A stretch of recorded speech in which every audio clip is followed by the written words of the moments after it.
Wonderful. So welcome back to all our guests, our audience. We're welcoming now Jenny Knott.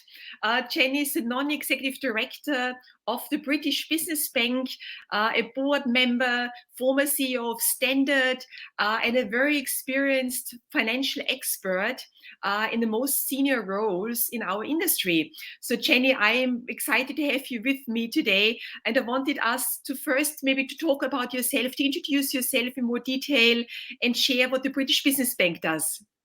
Okay, thank you, Susanne. And can I just say it's a pleasure to be here, albeit virtually. And I'm really delighted to be part of what I consider a very important event that you've kindly put together. So thank you. For all the reasons we'll talk about this morning, small businesses are the backbone of the UK economy, and FinTech innovation is absolutely critical to their growth. So a bit about me. I trained as an accountant back in the 80s. And I actually love my professional initials. I was introduced by a client once as Jenny Knott Fucker. So anyway, back to being a beanie. I spent over 30 years in global investment banking, working and traveling the world with and for varied organizations with diverse corporate and national cultures. As you mentioned, I've been a CFO and a COO, and joy of joys, the CEO. I actually grew up in banking, and I understand the breadth and depth of the challenges that banks and financial services face today. Hence, personally, I'm an advocate of distributed ledger technology and blockchain and all things digital assets. I'm extremely passionate about the need and incredible opportunity for my industry to transform our infrastructure and business models accordingly. As a comprehensive school alumni, I'm much more proud of my cognitive and experiential diversity than just my gender. And therefore, I'm an advocate for inclusive leadership built on a culture of embracing innovation. And these are factors which I think are critical to success for small businesses. But maybe we can talk a bit more on that later. Okay, I think I've digressed again, so that doesn't bode well. Back to my career. I moved to market infrastructure and fintech in the latter part of my executive career. And this really broadened my learning. And I believe that I really do understand what I call all three lenses, that of the adopter, the investor, and the fintech startup itself, which has been truly invaluable experience for my current career as an advisor to startups and a NEDs. So back to today and my NED portfolio, it has a purpose-led slant to it. SimplyHealth, where I'm the chair of the Risk and Capital Committee. They have a mission to bring affordable healthcare to the many. Gresham PLC, where I chair the REMCO, they have the stated purpose of bringing transparency and trust to data. The BBB, the British Business Bank, with the mission to improve access to finance for smaller businesses. And then my advisory clients and charitable trustees roles. So although I'm not an exec, I haven't retired. Focusing on my role at the British Business Bank, I'm what we call an independent non-executive director and chair of the Audit Committee. Although government owned, the British Business Bank has an independent board to make certain they deliver the long-term mission whilst ensuring value for money for the UK taxpayer. So what is the British Business Bank? Well, it's the UK government's development bank, dedicated to improve access to finance to smaller businesses, to help the UK to transition to a net zero economy and drive sustainable growth and prosperity across the UK. I serve on the board, like all the NEDs. We are there to do the grown-up stuff, like provide governance and oversight, but also to do what I call the 3 Cs, to coach, to contribute, and to challenge. My fellow NEDs are all incredibly experienced practitioners, drawn from the world of banking, venture capital, and private equity. Many of them are entrepreneurs themselves and have all built successful businesses repeatedly. So I hope that answers your question. Fantastic, Jenny.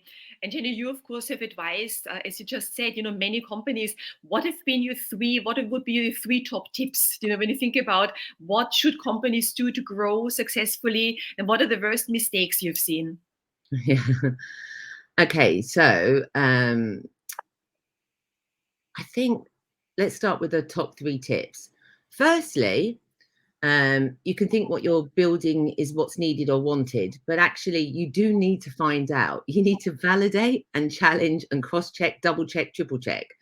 So I always say to my clients and small companies, ask some simple questions and test. For example, are you solving a painful and ideally a common problem? How adoptable is your product or services? How easy is it to install or use? Is it scalable? Are you likely to win? Who is your competition? Is your product sticky? What's your sugar factor? What is going to make your clients addicted and make them really want you, and they must have you, not just would like to have. So, and with that, I think listen to feedback. Sometimes it's actually useful. Conviction can easily become arrogance on the part of the founders, in my experience. So, and repeatedly I hear from businesses that, or smaller businesses that are in trouble. Oh yeah, I've been told that before. So that's very frustrating. So secondly, my second top tip would be to leverage where you can. You don't have to reinvent the wheel. Do get external help. There are lots of phenomenal philanthropic mentor services out there. You don't have to do and build everything yourself. Leverage fintech for payroll, budget, invoicing, all of those non-core tasks that could be outsourced and automated as you go. Find the time and find a way. But I suspect, talk a bit more on that later. And finally, my official tip, top 3, don't overcomplicate your pitch to investors or clients. Just refine and simplify, and then refine and simplify it again. If they don't get it, look in the mirror and don't blame them. Very important, Jenny, yes, because we often are at the end where companies pitch to us, so it's important that we understand within a minute what's going on. So make it very clear when you pitch to investors. Very good tip as well. Yeah. So going to the common pitfalls. Yes. Particularly for a fintech, don't wow the people with the tech. It's what it does for your clients that and solves for them that really matters. For example, I don't really care how my new electric car works. I just want confidence that it does what I need to, which is cheaper and better and faster and safer and more sustainable than my old car. How that actually happens, I'm not really bothered. Yes, so true. and I probably would never understand. Secondly, don't spread yourself too thinly. Don't overcommit features and products and product developments. Just stay focused. Do the one thing well, and then you will believe on what you promise with regards to the rest. I guess my final learning opportunity, because I should say with the sort of challenges, is I don't actually believe that making mistakes is a problem, right? If you're a real entrepreneur, you're going to have a few scars. The challenge is to ensure that you only make each one once. So I call making mistakes learning. So to my final learning opportunity, really try and avoid saying that the motivation for adoption is to save your clients money. No one really believes that they're ever going to realize just the cost savings. That can't be the only benefit. There's got to be another positive in there somewhere. So where's the growth opportunity? Find your imagination and wow them with it. Yes, super tips. Thank you, Jenny. That's really valuable. And in terms of fintech solutions, when you think about what's available already, what do you think, what have you seen, what you're most excited about, for small businesses? Yeah, that's a really tough question, actually, because there's so much out there. You need to be quite discerning and actually ensure what you're procuring is what you actually need to win. In 2019, Deloitte did a survey of more than 1,000 small businesses, and they found that those using fintech are 3 times more likely to experience revenue growth and 3 times more likely to see customer growth than their peers that weren't embracing fintech. There are some incredible resources like Be the Business, which is a joint venture between the UK government and big business such as Facebook and BAE. They have a great website with case studies and resources and insights into fintech solutions for smaller businesses, specifically to improve productivity and assist smaller businesses with growing their businesses. So fintech really does help smaller businesses improve their processes, create operational efficiencies, and enable owners to focus on succeeding. The spectrum of fintech solutions for small businesses is vast, and it can range from banking and payments platforms to automated invoicing, payroll solutions. There are fintech products to help you grow and reach your clients, improve your client onboarding, client management, client communications. Obviously, there's a huge amount in the finance, budgeting and forecasting space, as well as for inventory and supply chain management and optimization. There are fintech solutions for borrowing and financing and access to capital, which, as we know, is critical.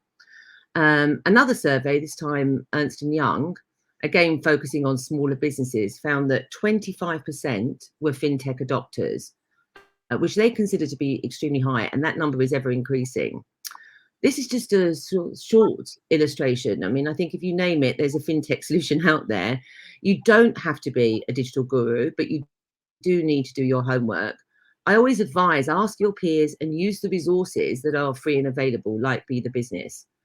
Put simply, and I've pinched and adapted a quote here from the co-founder of Veeam, small businesses really do need to outsource non-core complexity to somebody else, as they've already got enough to worry about.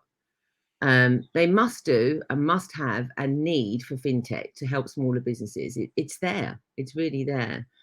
So it might be worth, Susanne, just going back to how important small businesses are actually for the UK economy. Yes. And what's the vision of the British Business Bank. So Yes. if I may, can I just touch on some of that? Because I think small businesses really are the UK economy. They really are of huge importance. I mean, if we talk some numbers here, I'm going to source some numbers and quote some numbers from the March 21 annual report. So smaller businesses, which we define at the BBB as those employing roughly less than 249 staff, make up the overwhelming majority of businesses in the UK. There are 5.9 million smaller businesses in the UK. That's actually 99% of UK businesses. And they employ millions of people, approximately 16.8 million people employed in that definition of smaller businesses at the date of March 21. Smaller businesses are responsible for generating more than half of private sector turnover, and they provide 3 in 5 of private sector jobs. So they really are the key source of new ideas and inventions that allows the UK economy to grow and prosper. Their success fuels UK productivity and economic growth. And that's why, as the UK's Economic Development Bank, the British Business Bank's mission is to help smaller businesses to start and grow through improving access to finance. I kind of sound like a party political broadcast. I'm not. It's just that the purpose is so important. So to give you some more examples, if we have time. Yes, we do. So over the last 7 years since its inception, the BBB have actually helped smaller UK businesses start up, scale up, and stay ahead by increasing the overall supply and diversity of finance, both product and supplier on offer. This is achieved by working with delivery partners who range from funds, regional angel investors, high street banks, as well as non-bank lenders, whereby the BBB themselves underwrite or back these investment programs and do what we call leverage in third-party funding in addition to our own to a really broad range of small and high-growth businesses across multiple sectors, all the 4 regions and business stages. They also do some lending directly. The programs have actually been designed in response to the needs and gaps in the market and include both debt and equity. And as you know, Susanne, better than most, SMEs are hugely varied and smaller businesses have encountered persistent barriers to accessing finance, particularly younger businesses with little or no track record, or those that require patient capital. So the BBB has a mandate which is split broadly into 2 activities, financial and non-financial. But I'm actually going to start with the non-financial because that is the credibility for the BBB. So one example is their demand development division. These are field-based teams distributed across the whole of the UK, who work within and with local business communities to generate local and smaller business insights. Absolutely critical to providing the data and policy underpinnings to change direction. So let's talk a little bit more about that. So research. The British Business Bank with partners published some really useful research. The award-winning annual small business finance report, and then some very bespoke topical reports which shine a light and drive change on specific challenges. For example, the UK VC and Female Founders Report, or really boring title, but incredibly important, The Future of Defined Contribution Pensions Enabling Access to Venture Capital and Growth Equity. It sounds really dull, but when you unpack it, it's really, really critical. And those reports actually influence government policy and improve outcomes for small businesses. Super important, exactly. Yeah. So if I just talk through some of the examples of where the BBB has really been impactful in its and the financing initiatives, I'll start with my favourite, which is Solco, Startup Loans Company. This has supported 80,000 since inception, 80,000 business ideas with more than £600 million worth of finance via low interest personal loans. It also provides free mentoring to help start grow up businesses, grow a new business, and entrepreneurs can borrow up to £25,000. In support of scale up, SMEs can actually use equity products via British Patient Capital, and they provide capital to high growth businesses via what we call best in class fund managers with a VC focus, and their purpose is to fuel innovation and heighten ambition and power economic growth in the UK. Commitments to date have been over £2.5 billion to more than 500 growth companies, so really impactful. And in support of staying ahead, via predominantly debt and guarantee products, the BBB has lent over £3 billion to over 30,000 small businesses, 85% of which are outside of London. So you mentioned earlier about the vision of the BBB. Yes. We absolutely have to, Jenny, as well, because you gave so much important information now and important links. And for our attendees, for our audience, we will share that after the conference, if we may, Jenny, as well, with everybody, because people want to probably get and access those websites, and get more information on how to access funding as well. So we will share that with all of you listening in now. Yes, absolutely. I mean, as I said, I mentioned two, I think are super critical sources of data, which is the British Business Bank's website itself, but also Be the Business. And there are other bodies like the Productivity Institute. They're phenomenal resources that are free, philanthropic. You can access financing directly or mentoring or be directed to that. So yeah, super critical. So the vision of the British Business Bank is actually to continue to be a centre of excellence for the UK government, shining a light on the needs of smaller businesses, their challenges, to help government policy overcome them and work with third parties, utilising all that data and insights that have been delivered through the new programmes and capabilities to ensure that small businesses across the UK can prosper, grow, and continue to provide high quality jobs. Perfect. That sounds super.